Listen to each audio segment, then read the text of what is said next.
নবনীরদনিন্দিত কান্তিধারম রসসাগর নাগর भूपवरं। हरे कृष्णा, धन्यवाद प्रणाम। हम लोग श्रीमद् भागवतम के 10वां स्कंद में हैं। 12 अध्याय चल रहा है। आज हम लोग श्लोक संख्या 26 से आरंभ करेंगे। श्रीमद् भागवतम 10.12.26 ऑनवर्ड्स। आज का स्पीकर कौन है? मम्मी और कालिंदी सुविलासनी माता जी और बबीता माता जी। अच्छा, ओके। 12 अध्याय 26।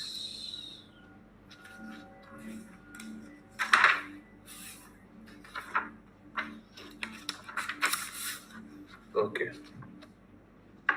यस इंदिरा सखी माता जी, प्लीज रिपीट करिए 26 नंबर श्लोक। तावत् प्रविष्टस्तसुरोदरान्तरम् तावत् प्रविष्टो तव सुरोदरान्तरम् परां न गिर्ना शिशुवासवत्सः परां न गिर्वा शिशुवासवत्सः प्रतीक्षमाणेन बकारिवेशनम् प्रतीक्षमाणेन बकारिवेशनम् हता स्वकान्तस्मरणेन राक्षसा हता स्वकान्तं स्मरणेन राक्षसा। जब तक कि श्री कृष्ण सारे बालकों के रोकने के बारे में सोचे, क्योंकि सब बालक रोकने माने सब तो मुंह में प्रवेश कर लिया अघासुर का मुंह में, तब तक वे सभी असुर के मुख में घुस गए, किंतु उस असुर ने उन्हें निगला नहीं, क्योंकि वे श्री कृष्ण द्वारा मारे गए अपने संबंधियों के विषय में सोच रहा था और अपने मुख में श्री कृष्ण के प्रवेश करने की प्रतीक्षा कर रहा था, माने बदला लेने का भावना। इनका क्या संबंधी किसी को मालूम है? कौन कौन था इनका संबंधी? बकासुर को मार दिया, बकासुर और पुतना, शायद इन लोग का कोई भाई होगा। सब भाई बहन है इन लोग। परिवार बहुत सुंदर है ना, एक सांप, एक बक, एक पुतना का भाई है शायद अघासुर बकासुर, सब दोनों।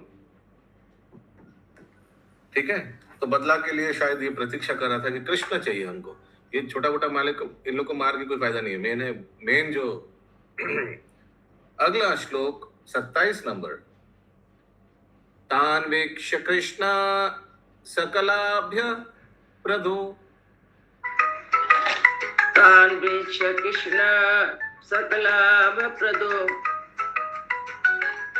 यनन्यनाथान् स्वकरादवच्युतम् यन्यनाथा स्वकरादवच्युतान् दीनांश्च मृत्योर्जठराग्नि घासान् दीनाश्च मृत्युं जठराग्निघासान् घृणार्जितोदिष्टकृतेन विस्मिता दृढादितो दिष्टकृतेन विस्मितः। भगवान श्री कृष्ण ने देखा कि सारे ग्वाल वाल जो उन्हें ही अपना सर्वस्व मानते थे, उनके हाथ से निकलकर साक्षात मृत्यु रूपी अघासुर के उदर की अग्नि में तिनको जैसे प्रविष्ट हो जाने से असहाय है। भगवान श्री कृष्ण के लिए अपने इन ग्वाल बाल मित्रों से विलग होना, ये क्या है? असहाय था। अतएव ये देखते हुए कि यह सब उनकी अंतरंगी शक्ति द्वारा नियोजित किया प्रतीत होता है, भगवान श्री कृष्ण आश्चर्यचकित हो उठे और निश्चय न कर पाए कि क्या किया जाए। निश्चय न पाए कि क्या किया जाए, क्योंकि अंतरंग शक्ति द्वारा सब नियोजित हुआ है। यानी अरे क्या करना है भगवान सोच रहे हैं, क्योंकि अंतरंग शक्ति का प्रभाव से भगवान खुद भी भूल जाते हैं कि भगवान है। भगवान के लिए एक अघासुर के उधर से अपने मित्रों को छुड़ाना तो कोई बड़ी बात नहीं है, लेकिन भगवान भी अपना भगवत्ता भूल जाते हैं। तो उस तरह जैसे हनुमान जी को भी, हनुमान जी को याद दिलाना पड़ा ना, हनुमान आपके पास ये शक्ति है आता है ना ऐसा प्रसंग, हनुमान भूल जाते हैं। तो वैसे जी प्रभु जी आता है। हाँ। अगला श्लोक 28। कृत्यं किम आस्त्रास्य खलस्य जीवनम कृत्यं किमस्त्रस्य खलस्य जीवनम् न वा अमीसां च सतां विहिंसनम् न वामि सा च सतां विहिंसनम् द्वयं कथं स्वादिति संविचिन्त्य त्वयं कथं साधितिं संविचिन्तय ज्ञात्वा विषातुण्डम् अशेषदृग्घरे। ज्ञात्वा विसन्तुण्डशेषदिग्घरे। 28। अब क्या करना होगा इस असुर का वध और भक्तों का बचाव, एक साथ दोनों को किस तरह संपन्न किया जाए। असीम शक्तिशाली होने से भगवान श्री कृष्ण ने ऐसी बुद्धि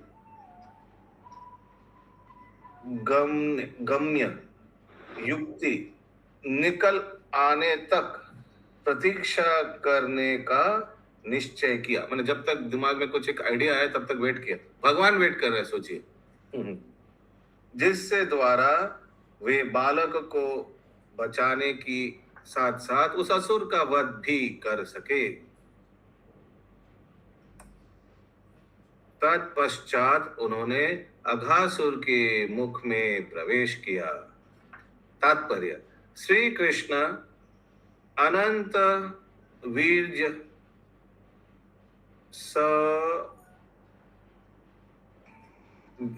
क्या ये सर्वज्ञ कहे जाते हैं।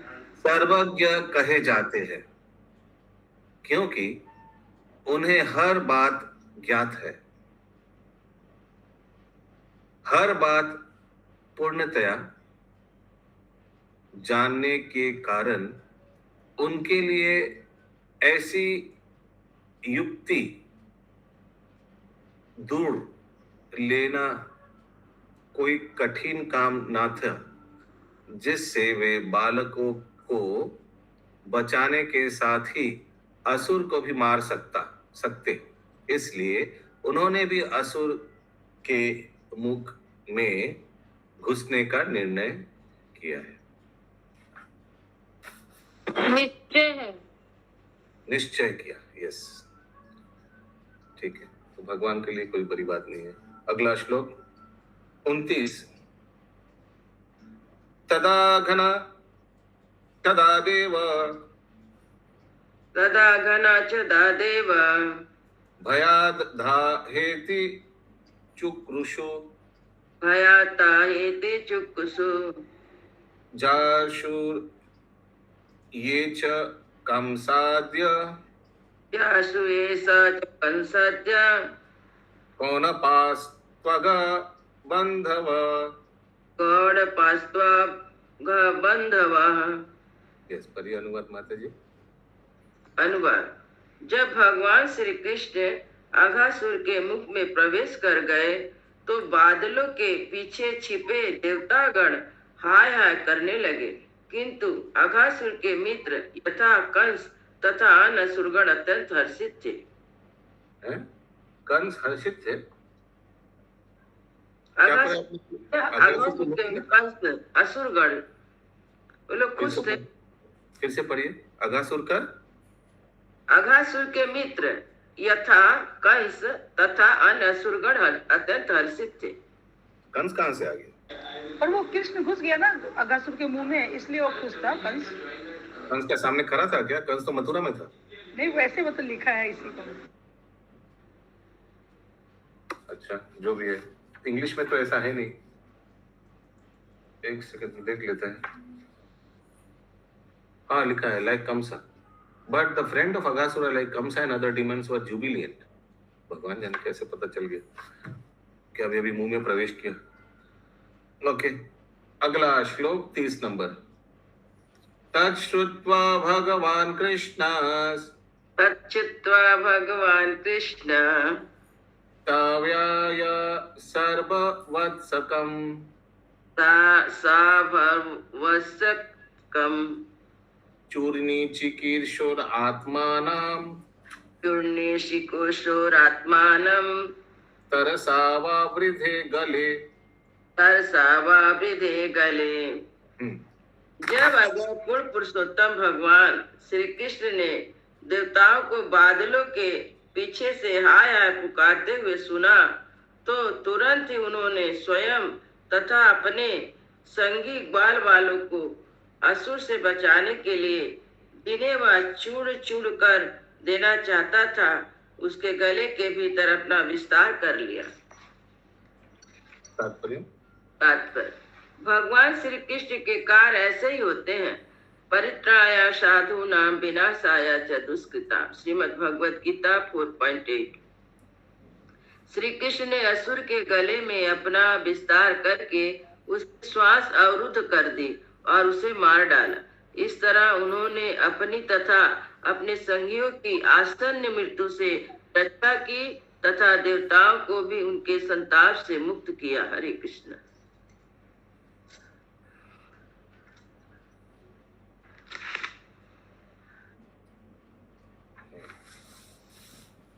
अगला श्लोक 31।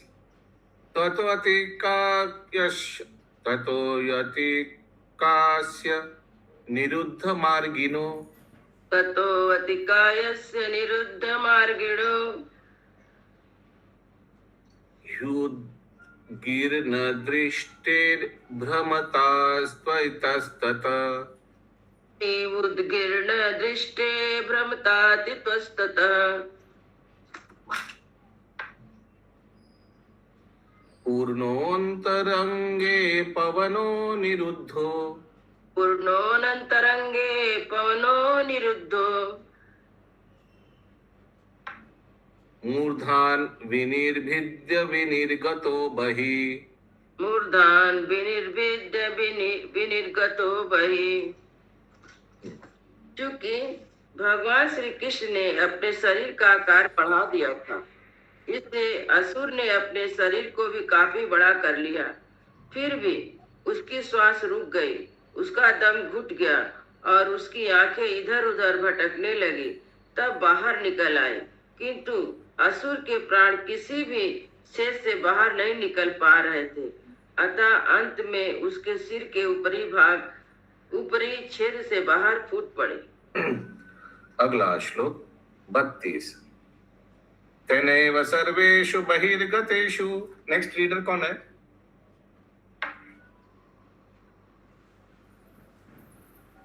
कविता माता जी। कहाँ गए? नहीं है। नेक्स्ट। यस प्रभु, मैं ऊपर हूँ। कविता माता जी है, कविता माता जी है। बोलिए बोलिए। 32 नंबर रिपीट करिए अनम्यूट करके। तेनैव सर्वेषु बहिर्गतेषु। बोलिए बोलिए।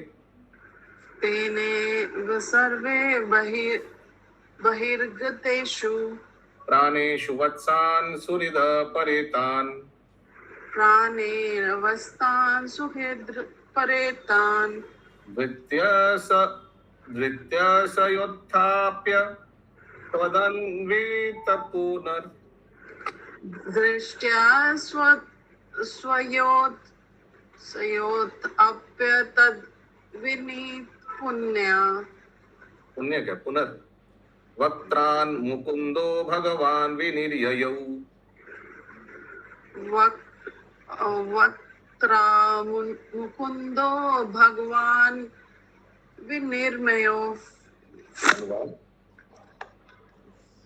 जब उस असुर के सिर के ऊपर छेद से सारी प्राणवायु निकल गई तो कृष्ण ने मृत बछड़ों तथा ग्वाल बालों पर अपनी दृष्टि फेर कर उन्हें फिर से जीवित कर दिया। तब मुकुंद जो किसी को भी मुक्ति दे सकते हैं अपने मित्रों तथा बच्चों समेत उस असुर के मुख से बाहर आ गए। देखिए किस तरह भगवान सबको जीवित कर दिया। देखिए श्लोक 33। पीनहि भोगोत्थितम अद्भुतम महाराज। पीना ही भोगोत तम दुतम महा। ज्योति स्वधाम्ना ज्वलया दिशो दशा। ज्योति स्वधामना ज्वलस दिशो दिशा। प्रतीक्षेव स्थितमीश निर्गमम्। प्रतीक्षयाख्ये विशेष तस्मिन् मिषतां दिवौकशम्। विवेश तस्मिन् मिषतां दिवौकसाम्। उस विराट अजगर के शरीर से सारी दिशाओं को प्रकाशित करता हुआ एक प्रकाशमान तेज निकला और आकाश में अकेले तब तक रुका रहा जब तक कृष्ण उस शव के मुख से बाहर नहीं आ गए। तत्पश्चात सारे देवताओं ने इस तेज को कृष्ण के शरीर में प्रवेश करते देखा। ऐसा प्रतीत होता है कि अगासुर नामक सर्प को कृष्ण के शरीर में प्रवेश करने और उनकी संगति प्राप्त होने से मुक्ति मिली। कृष्ण के शरीर में प्रवेश करना सायुज्य मुक्ति कहलाती है, किंतु अगले श्लोकों में सिद्ध होता है कि दंतवक्र तथा अन्यों की तरह अगासुर को सारूप्य मुक्ति प्राप्त हुई। श्रील विश्वनाथ चक्रवर्ती ठाकुर ने श्रील जीव गोस्वामी कृत वैष्णव तोषणी से उदाहरण देते हुए इसका विशद वर्णन किया है। अगासुर को सारूप्य मुक्ति मिली अर्थात विष्णु जैसे चतुर्भुज शरीर के साथ वैकुंठ लोक में रहने का अवसर मिला। ऐसे कैसे हुआ, इसकी व्याख्या संक्षेप में इस प्रकार है। जो तेज अजगर के शरीर से निकला वह आध्यात्मिक। ओके, फर्स्ट पैराग्राफ को सबको समझ में आया? क्या प्रसंग चल रहा है? ठीक है, सबको समझ में आया, आगे पढ़िए। हरे कृष्णा प्रभु जी। ज्योति के बारे में ना बताया जा रहा है कि उनका जो था तो भगवान के जो भगवान के शरीर से जो ज्योति निकलता है उसमें विलीन हो गया। अभी चर्चा का विषय यही है कि अगासुर को सारूप्य क्यों मिला। ठीक है, आगे पढ़िए। जो तेज अजगर के शरीर से सारूप्य माने समझ में आ रहा है ना, चतुर्भुज माने अगासुर भी वैकुंठ में चतुर्भुज रूप विष्णु हो गया। तो क्यों ऐसा हुआ, वही प्रश्न है, आगे पढ़िए।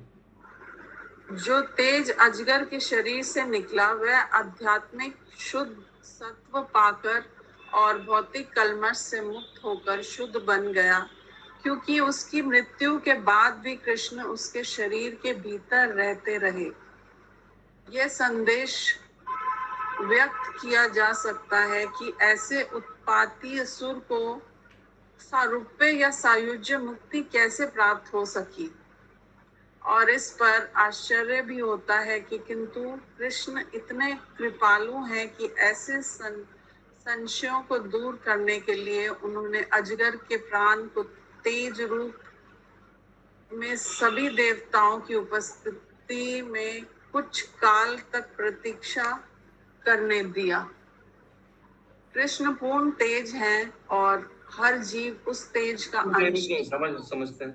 One may doubt that such a demon full of mischievous activities could attain the liberation of Sarupya Sayujya, and one may be astonished about this. But Krishna is so kind that in order to drive away such doubts, he had the effulgence, the individual life of the python, wait for some time in its individuality in the presence of all the demigods. अच्छा, उसीलिए वो जो तेज से रुका था ना, वो जो तेज से ज्योति निकला अगासुर के शरीर से, वो आसमान में जाकर कुछ देर रुका था ना, ये आया था ना अभी, तो इसीलिए भगवान ने उसको रोक के रखा कि अभी उसको वैकुंठ ले जाएंगे और अपना चतुर्भुज रूप देंगे। अगला पैरा। कृष्ण पूर्ण तेज है और हर जीव उस तेज का अंश है। जैसा कि यहाँ सिद्ध है, हर जीव का अपना अपना तेज होता है। असुर का तेज कुछ काल तक उसके शरीर के बाहर रहता रहा है और वह पूर्ण तेज अर्थात ब्रह्म ज्योति से मिल नहीं पाया। यह ब्रह्म ज्योति भौतिक आंखों को दिखाई नहीं पड़ती, किंतु यह सिद्ध करने के लिए हर व्यक्ति व्यष्टि है। कृष्ण ने व्यष्टि तेज को असुर के शरीर से बाहर कुछ समय तक खड़ा रहने दिया, जिससे हर कोई उसे देख सके। तब कृष्ण ने यह सिद्ध किया कि जो भी उनके द्वारा मारा जाता है उसे मुक्ति मिलती है, चाहे वह सायुज्य हो, सारूप्य हो, सामीप्य हो या अन्य कुछ। जो लोग प्रेम के दिए पद को प्राप्त हैं। एक सेकंड, तो सबको दिखाने के लिए भगवान, म्यूट करिए, सबको दिखाने के लिए भगवान ने ऐसे किया, पहले उस आत्मा को बाहर निकाला। देखिए यूजुअली क्या होता है अशोक प्रभु, वो आत्मा ब्रह्म ज्योति में प्रवेश करता क्योंकि असुर है, लेकिन अनुवाद में लिखा है कि वो थोड़ा देर बाहर रहा, फिर भगवान के शरीर में प्रवेश किया, यानी भगवान ने उनको सारूप्य मुक्ति दिया। ठीक है, अपना वैकुंठ में लेकर चतुर्भुज रूप दिया, अपना रूप दिया उनको। आगे पढ़िए। पर प्रभु ऐसा उनकी मर्जी से या मतलब कृपालु है इसलिए होता, अदरवाइज ही उनको वो ही मिलती, ये प्रकाश में। हाँ, ब्रह्म ज्योति। जो लोग प्रेम के दिव्य पद को प्राप्त हैं, उनकी मुक्ति विशेष प्रकार की विमुक्ति होती है। इस तरह सर्वप्रथम कृष्ण के शरीर में प्रविष्ट हुआ और तब ब्रह्म ज्योति से मिल गया। यह विलय सायुज्य मुक्ति कहलाती है, किंतु बाद के श्लोकों में हम देखते हैं कि अगासुर को सारूप्य मुक्ति मिली। श्लोक 38 में बतलाया गया है कि अगासुर को विष्णु जैसे शरीर प्राप्त हुआ और अगले श्लोक में स्पष्ट तौर पर यह भी बताया गया है कि उसे नारायण जैसा पूरी तरह आध्यात्मिक शरीर प्राप्त हुआ। अतएव भागवत में 2-3 स्थानों पर इसकी पुष्टि हुई है कि अगासुर को सारूप्य मुक्ति मिली। पुण्य ये तर्क किया जा सकता है कि वह ब्रह्म ज्योति में कैसे मिल गया। इसका उत्तर यह है कि जय तथा विजय को 3 जन्मों के बाद पुण्य सारूप्य मुक्ति मिली और अघासुर को भी भगवान के सानिध्य के कारण ऐसी ही मुक्ति मिली। ठीक है, तो पहले अगासुर का क्या हुआ, मैं फिर से एक बार रिकैप करा दे रहा हूँ। मृत्यु के बाद मुकुंद प्राण प्रभु अगासुर का शरीर से ज्योति निकला, बाहर कुछ देर ठहरा, फिर भगवान के शरीर में प्रवेश हुआ, फिर ब्रह्म ज्योति में प्रवेश हुआ, फिर भगवान के वैकुंठ में जाकर सारूप्य मुक्ति मिला। यह है अगासुर का सीक्वेंस। अगला श्लोक 34, ततो अधिष्ठित नेक्स्ट बोलिए, प्रीतो वितारहना। नेक्स्ट स्पीकर कौन है? मैं ऊपर बोलिए। ततो अशिष्ट सवोकितो किताहण पुष्पे सुगा अप्सरसश्च नार्थने। पुष्पे सुगा अप्सरसश्च नर्तने। गीते सुरवाद्य धरश्च वाद्यके। गीते सुरावाधरश्च वादके। कवेश्च विप्रजयनेष्वनिर्गणः। सवेश्च विप्राजयनी सवे गणा। Yes, they should be Purneshwari माता जी हरे कृष्ण धन्यवाद प्रभु। সাউন্ড একটু ভালো করুন সাউন্ডটা হরে কৃষ্ণ এবার হ্যাঁ শুনতে বলুন পাচ্ছেন? হ্যাঁ বলুন মাতাজি বলছি যে আপনি যে বললেন এই ওই যে সিকোয়েন্সটা ওইটা আরেকবার যদি একটু বলেন, এইভাবে সর্পটি প্রথমে শ্রীকৃষ্ণের শরীরে প্রবেশ করেছিল না কি হয়েছিল? প্রথমে সর্পটিকে মৃত্যুর পর সর্প থেকে একটি জ্যোতি বেরোয়, জ্যোতিটা বাইরে কিছুক্ষণ ভগবান দাঁড় করিয়ে রাখে, আচ্ছা তবে দেবী দেবতারা দেখে এটা, আচ্ছা তারপর সেই জ্যোতিটা ভগবান শ্রীকৃষ্ণের শরীরে প্রবেশ করে। আচ্ছা সবাই ভাবে হয়তো সাহিত্য মুক্তি হয়েছে, আচ্ছা সাহিত্য মুক্তি তো হয় না। তারপরে সেখান থেকে ব্রহ্মজ্যোতিতে প্রবেশ করে, আচ্ছা তারপর কিছুদিন পর সেখান থেকে বৈকুণ্ঠে প্রবেশ করে আর সারূপ্য yani ভগবানের চতুর্ভুজ রূপ নারায়ণ রূপ প্রাপ্ত হয়। আচ্ছা ঠিক আছে প্রভু, ঠিক আছে। এটা আসবে 38 আর 39 নম্বর শ্লোকে এটা আসবে, ঠিক আছে? হ্যাঁ ঠিক আছে। অনুবাদ করুন মাতাজি। तत्पश्चात हर एक के प्रसन्न होने पर देवता लोग नंदन कानन से फूल बरसाने लगे, अप्सराएं नाचने लगी और गायन के लिए प्रसिद्ध गंधर्व गण स्तुति गाने लगे।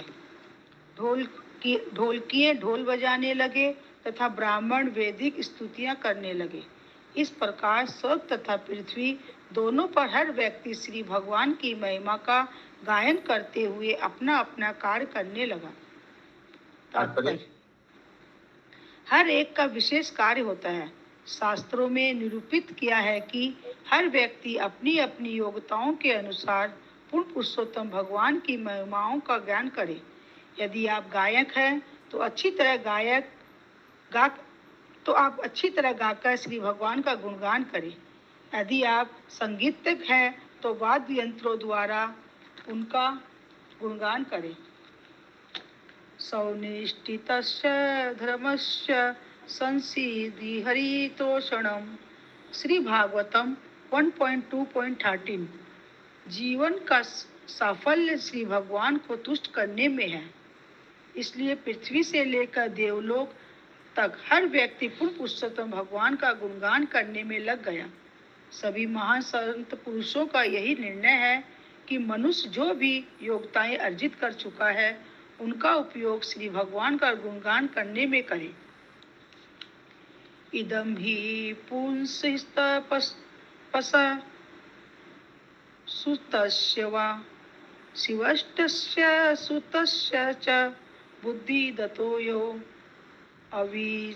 अविचयोतो अर्थ कविभिरूपितो यदुतम श्लोक गुणानुवर्णनम। विद्वान मुनियों ने निश्चय निष्कर्ष निकाला है कि ज्ञान, तप, वैदिक अध्ययन, यज्ञ, स्तुति तथा दान की उन्नति का अभोग उद्देश्य श्री भगवान के गुणों का उत्तम श्लोकों में दिव्य वर्णन करना है। श्रीमद् भागवतम 1.5.22। यदि जीवन की पूर्णता है, मनुष्य को उसके अपने गुणों के अनुसार पूर्ण पुरुषोत्तम भगवान के गुणगान करने की शिक्षा दी जानी चाहिए। शिक्षा, तप या आधुनिक जगत में व्यापार, उद्योग, शिक्षा आदि इन सबको श्री भगवान के गुणगान में लगाना चाहिए, तभी संसार का हर व्यक्ति सुखी हो सकेगा। इसलिए भगवान श्री कृष्ण अपनी दिव्य क्रीड़ाएं प्रदर्शित करने हेतु आते हैं, जिससे लोगों को हर तरह से उनका गुणगान करने का अवसर मिल सके। किंतु श्री भगवान का गुणगान किस तरह किया जाए यह समझ पाना शोध का विषय है। ऐसा नहीं है कि ईश्वर के बिना हर बात समझी जा सके, इसकी निंदा की जाती है। भगवत भक्ति हीन अस्य भगवत भक्ति हीनस्य ऐसे भगवत भक्ति हीन अस्य जाति शास्त्रम जपत स्तप अप्राण सेवय देहस्य मंडनक लोकरंजनम। भगवत भक्ति अथवा श्री भगवान के गुणगान के बिना हमारे पास जो भी है वह सब को सजाने के समान है। हरे कृष्ण। यानी भक्ति के अलावा महत्वपूर्ण चीज कुछ है ही नहीं। डेड बॉडी को सजाने से कुछ होता है? शव को अगर सजाएगा तो क्या फायदा? अगला श्लोक 35। तदद्भुत प्रभु यही 34 तक ही है। हाँ टाइम है थोड़ा, नहीं तो चंदा अच्छा। माता जी गुस्सा हो जाएंगे।